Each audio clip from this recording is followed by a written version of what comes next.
Hello friends, welcome back to quick little insight. इस video में हम ऑथर मॉर्गन हॉसेल की book the psychology of money की detailed summary लेकर आए हैं। दोस्तों, जरा सोचिए कि एक जेनिटर यानी सफाई कामदार एक महीने में कितना कमा सकता है। 10,000, 20,000 और ज्यादा से ज्यादा 25,000, राइट? मगर क्या सिर्फ इतनी कमाई में अमीर बना जा सकता है? आप में से ज्यादातर लोगों का जवाब होगा नहीं। लेकिन आपको ये जानकर हैरानी होगी कि साल 2014 में जब रोनाल्ड रीड नाम के एक अमेरिकन जेनिटर ने इस दुनिया को अलविदा कहा, तब उनके पास $8 मिलियन यानी कि 66 करोड़ रुपए की संपत्ति थी। जी हाँ, 66 करोड़ रुपए। एंड सरप्राइजिंग बात तो ये है कि उन्हें ये पैसा ना तो दादा परदादा से मिले थे और ना ही उन्होंने कोई लॉटरी जीती थी।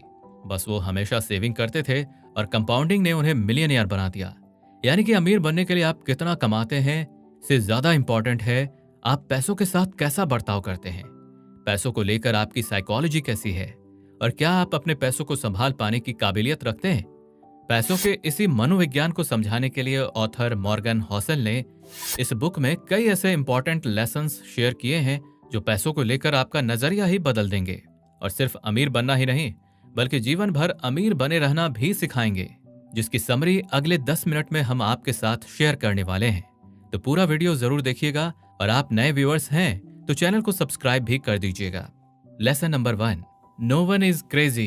दोस्तों, हम सभी लाइफ के एक छोटे से पार्ट को ही एक्सपीरियंस कर पाते हैं। इस अनुभव के बल पर ही हम ये सोचते हैं कि हमें पता है कि ये दुनिया कैसे काम करती है। लेकिन असलियत में हम जो भी एक्सपीरियंस करते हैं वो हमारे आसपास के माहौल, हमारी कंडीशनिंग और दूसरे कई फैक्टर्स पर निर्भर करती है। उदाहरण के रूप में जो इंसान गरीबी के माहौल से निकलकर मेहनत के दम पर अमीर बना है, उसकी सोच उस इंसान से बिल्कुल अलग हो गई जिनके पास सिल्वर स्पून है, यानी कि बना बनाया फैमिली बिजनेस है। इसी वजह से रिस्क रिवॉर्ड को लेकर हर इंसान की थिंकिंग अलग होती है और रिस्क लेने की क्षमता उनकी पर्सनल हिस्ट्री पर डिपेंड करती है, ना कि उनके एजुकेशन, ना इंटेलिजेंस पर। इसलिए हर इंसान का फाइनेंशियल डिसीजन बिल्कुल अलग होता है। एक स्टडी के मुताबिक यूनाइटेड स्टेट्स में गरीब लोग हर साल करीब $400 यानी 30,000 रुपए तो सिर्फ लॉटरी टिकट खरीदने में ही खर्च कर देते हैं, जबकि कई बार उनके पास खाने तक के पैसे भी नहीं होते। लेकिन बिना खुद को उनकी जगह पर रखे ये जान पाना मुश्किल है कि वो ऐसा क्यों करते हैं। Lesson number 2, luck and risk. Author कहते हैं कि कोशिशों से आपके नतीजे तय होते हैं, लेकिन लक और रिस्क भी आपकी सक्सेस में बहुत इंपॉर्टेंट रोल प्ले करते हैं। फॉर एग्जाम्पल, 1968 में अमेरिका का लेक्साइड स्कूल दुनिया के उन चुनिंदा स्कूल्स में से एक था जहां $3,000 का कंप्यूटर था।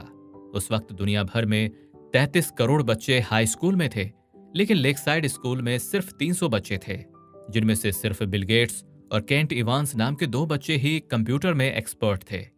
लेकिन बिल गेट्स बताते हैं कि माउंट क्लाइंबिंग के दौरान केंट इवांस की डेथ हो गई थी, जो एक बैड लक का एग्जाम्पल है।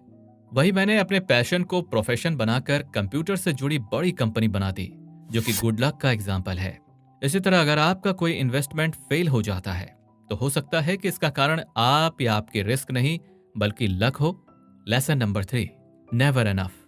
ये कहानी है अमेरिकन ऑथर्स कर्ट वोंगर्ट और जोसेफ हेलर की, जो एक बार एक बिलियनियर के पार्टी में गए थे, जहां कर्ट जोसेफ से कहते हैं कि इस पार्टी का होस्ट एक फंड मैनेजर है और इसकी एक दिन की अर्निंग तुम्हारी बेस्ट सेलिंग बुक की पूरे साल की सेल्स से भी ज्यादा है।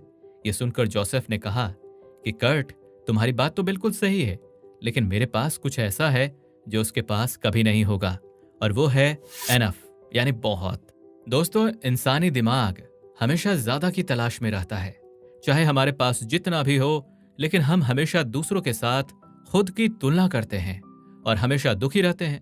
ऑथर बताते हैं कि एनफ का मतलब ये नहीं है कि आपके पास जो है उसमें खुश हो जाएं और मुश्किलों से भरी जिंदगी जिएं, बल्कि यहाँ एनफ का मतलब ये है कि आपको ये क्वालिटी होनी चाहिए कि एक अच्छा जीवन जीने के लिए आपके लिए कितनी दौलत एनफ होगी, ताकि आप पैसों के पीछे दौड़ने के चक्कर में अपनी खास चीजों को पीछे ना छोड़ दें, जैसे कि रेपुटेशन, आजादी, दोस्त, परिवार, प्यार और खुशी।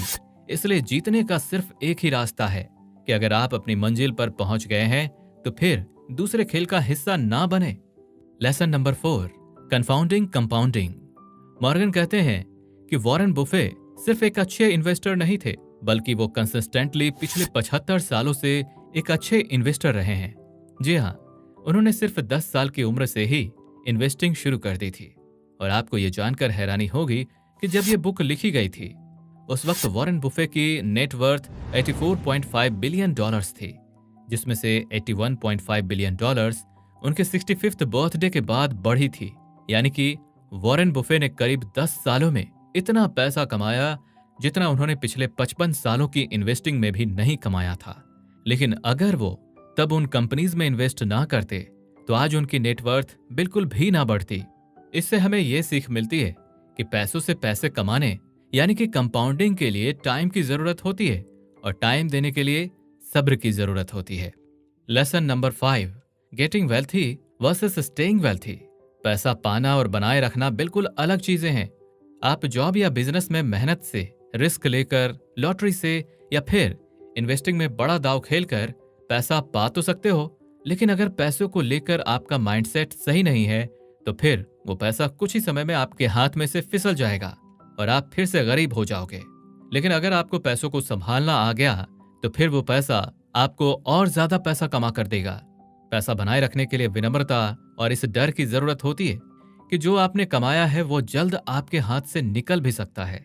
ये समझने के बाद आपको फाइनेंशियली अनब्रेकेबल होने का लक्ष्य बनाना होगा और इतना कैपेबल बनना होगा कि अगर मार्केट में उतार चढ़ाव आए तो आप उन्हें सहन करके गेम में लंबे समय तक बने रहें।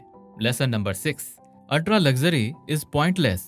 आप सभी ने कभी न कभी सड़क पर बेहद लग्जरियस कार जरूर देखी होगी, जो देखकर आपके दिमाग में भी आया होगा कि काश मेरे पास भी ऐसी ही गाड़ी होती।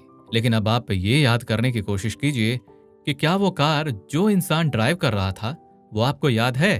आप में से 99% व्यूअर्स का जवाब ना ही होगा।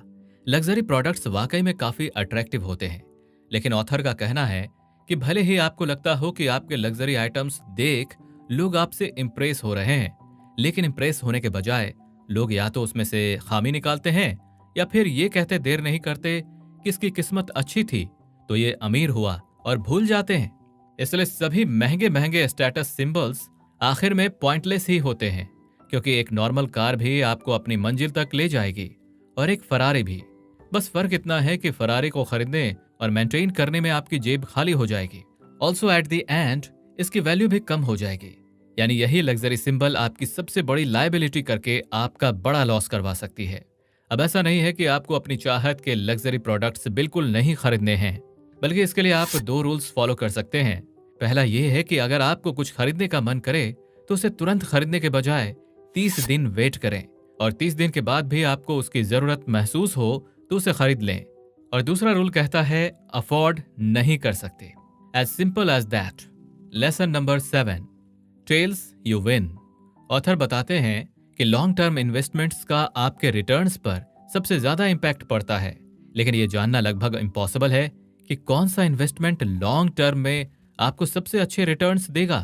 फॉर एग्जाम्पल, स्टॉक मार्केट में लिस्ट हुई पब्लिक कंपनीज में ज्यादातर कंपनीज फेल हो जाती हैं। कुछ कंपनीज ठीक ठाक कर लेती हैं, लेकिन कुछ कंपनीज एक्स्ट्रा ऑर्डिनरी रिटर्न्स दे देते हैं। इसलिए एक अच्छा इन्वेस्टर होने के लिए आपको 10 में से सिर्फ 6 बार सही होने की जरूरत है, और आप 4 बार फेल भी होते हो तो वो भी सफलता का ही हिस्सा है। Lesson number 8, wealth is what you don't see. हम इंसान अक्सर बाहरी दिखावट पर लोगों को जज करते हैं, जैसे कि कोई कैसी गाड़ी चलाता है, कैसे घर में रहता है और किस तरह के कपड़े और गहने पहनता है। लेकिन असली वेल्थ अदृश्य होती है। ये ऐसे एसेट्स होते हैं जिन्हें बाहरी दिखावट में नहीं बदला जाता। फॉर एग्जाम्पल, दुनिया के सबसे बड़े इन्वेस्टर वॉरेन बुफे आज भी नॉर्मल गाड़ी चलाते हैं और अपने पुराने घर में रहते हैं। रिच होना सिर्फ आपकी करंट इनकम है और लाइफ स्टाइल को दर्शाता है, जबकि वेल्थ ही होना आपकी सेविंग्स और इन्वेस्टमेंट से जुड़ा हुआ है। यानी आपके वो असेट्स जो आपको और ज्यादा अमीर बनाएंगे।